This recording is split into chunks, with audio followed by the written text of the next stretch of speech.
Doncs la tornada a la normalitat és possible gràcies a l'avançament de la campanya de vacunació. La pròxima setmana està previst que la Comunitat Valenciana administre més de 306.000 dosis. Són unes 100.000 menys que aquesta setmana quan hem assolit el rècord de dosis inoculades. En els propers 7 dies, la campanya se centrarà en les persones amb una edat compresa entre els 40 i els 59 anys. Pel que fa a l'evolució de la campanya a la Comunitat Valenciana, més del 50% de la població que s'ha de vacunar ja té almenys una dosi i el 29% compta ja amb la pauta completa. A pesar del camí recorregut en la immunització, tanquem la setmana amb el major nombre de contagis des del mes d'abril. Els contagis començaren a repuntar en maig i no s'han parat. Analitzats per setmanes, esta setmana freguem les xifres de finals d'abril.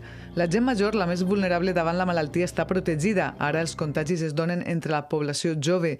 Sense toc de queda i sense la por de contagiar els majors de casa, quasi tots vacunats, es relaxen. Han estat tots aquests mesos en restricció, ja volen fer tot el que no podien fer. Per un altre costat, estan cansats i volen celebrar la fi de curs. I per una altra banda, els majors ja estan vacunats i entonces tenen la sensació de que ja està tot solucionat. La principal preocupació en aquest moment és esta, la de superbrots en un espai tancat que puga derivar en un brot massiu i en un increment de contagis espectacular. I com a mostra, els brots d'esta setmana al Centre de Menors del Relleig d'Alacant i